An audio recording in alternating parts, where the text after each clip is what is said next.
बच्चों, आज आप सब हिंदी व्याकरण में पाठ 21 क्रिया पाठ को समझेंगे।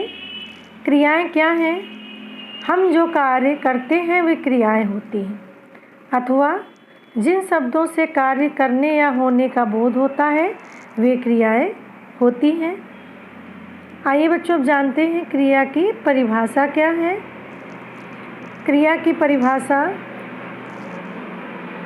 वाक्य में प्रयुक्त वे शब्द जिनसे किसी कार्य के करने या होने का बोध हो क्रिया कहलाते हैं।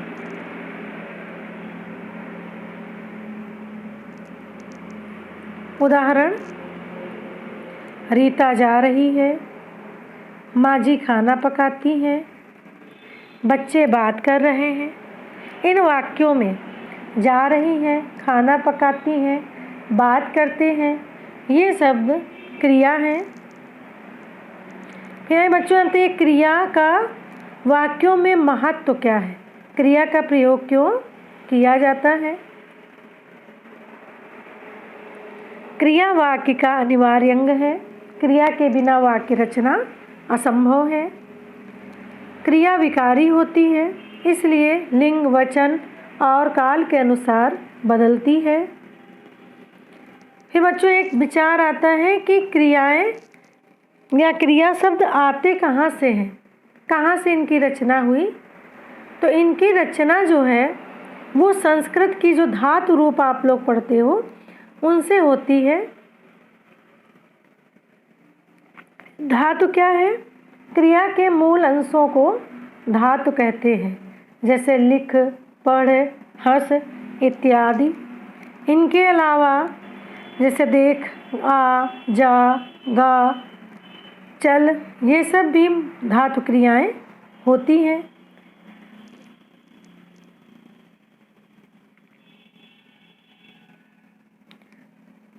मूल धातु के भेद, मतलब कि धातु कितने प्रकार की होती हैं। धातुएं 5 प्रकार की होती हैं। पहली सामान्य धातु।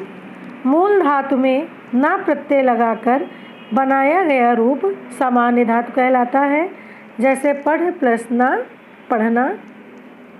दूसरी व्युत्पन्न धातु। सामान्य धातु में अन्य किसी प्रकार का प्रत्यय लगाकर बनाई गई धातु को व्युत्पन्न धातु कहते हैं। इसमें आना, वाना प्रत्यय विशेष है, जैसे पीना, पीना की व्युत्पन्न धातु होगी पिलाना, पिलवाना। नंबर 3 नाम धातु। संज्ञा, सर्वनाम या विशेषण शब्दों में प्रत्यय लगाकर जो धातु रूप बनाए जाते हैं उन्हें नाम धातु कहते हैं, जैसे हाथ, हथियाना, अपना, अपनाना, चिकना, चिकनाना। चौथी है मिश्र धातु। संज्ञा, विशेषण या क्रिया विशेषण शब्दों के बाद करना, होना, आना आदि लगाकर बनाई गई धातु को मिश्र धातु कहते हैं। जैसे करना को हुआ नाम करना, छेद करना, पूंजा करना, इस प्रकार। 5वां है अनुकरणात्मक धातु या अनुकरण धातु। पुनरुक्त शब्द से बनाई गई धातु अनुकरणात्मक धातु कहलाती है, जैसे भिन्न भिन्न, भिन्न भिन्नाना, हिन हिन, हिन हिनाना। आइए बच्चों अब जानते हैं क्रिया को कितने भागों में बांटा गया है।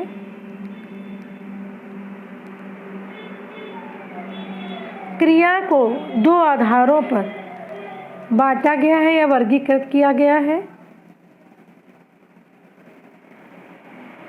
पहला है कर्म के आधार पर। कर्म के आधार पर क्रिया के 2 भेद होते हैं।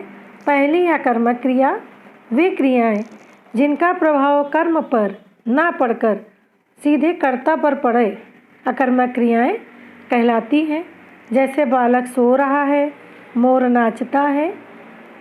इन दोनों वाक्यों में क्रिया को कर्म की अपेक्षा नहीं है। दूसरी है सकर्मक क्रिया।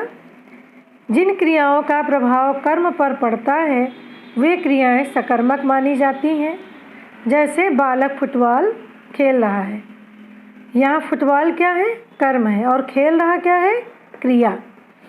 तो इस तरह यह वाक्य में जो क्रिया प्रयुक्त है वह सकर्मक क्रिया है।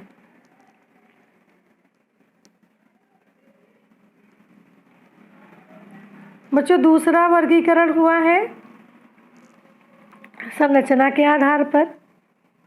इससे पहले बच्चों सकर्मक क्रिया जो भी आप लोगों ने पढ़ी वो भी दो प्रकार की होती, एक कर्मक और द्विकर्मक। एक कर्मक क्रिया में एक ही कर्म होता है और द्विकर्मक क्रिया में दो कर्म पाए जाते हैं। अब संरचना के आधार पर क्रिया के भेद। संरचना के आधार पर क्रियाओं को 5 भागों में बांटा गया है। नंबर 1 सामान्य क्रिया। जिस वाक्य में एक ही क्रियापद का प्रयोग किया जाए उसे सामान्य क्रिया कहते हैं, जैसे राधा ने खाना खाया। दूसरी संयुक्त क्रिया। साधारणतः मुख्य क्रिया के साथ सहायक क्रिया का प्रयोग किया जाता है, जिसमें पहली मुख्य क्रिया होती है और दूसरी सहायक क्रिया होती है, जो कि मुख्य क्रिया के अर्थ का विस्तार करती है। इस प्रकार की क्रिया संयुक्त क्रिया कहलाती है।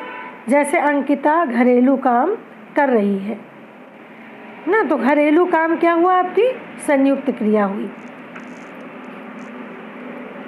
तीसरा है नाम धातु क्रिया। जो क्रियाएं संज्ञा, सर्वनाम, विशेषण आदि शब्दों में प्रत्यय जोड़कर बनाई जाती हैं वे नाम धातु क्रियाएं कहलाती हैं।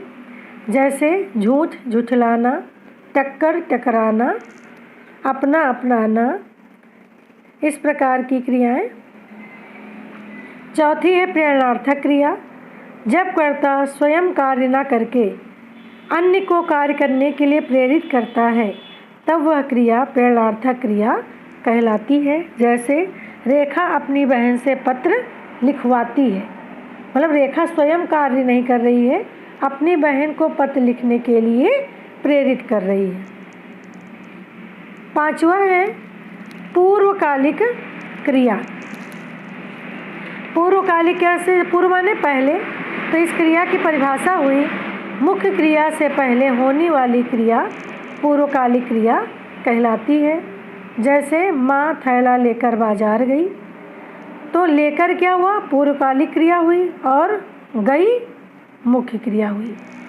इस प्रकार बच्चों आप लोगों का एक पाठ पूरा हो गया। आइए एक बार दोबारा जो आप लोगों ने पढ़ा उसे दोहराते हैं।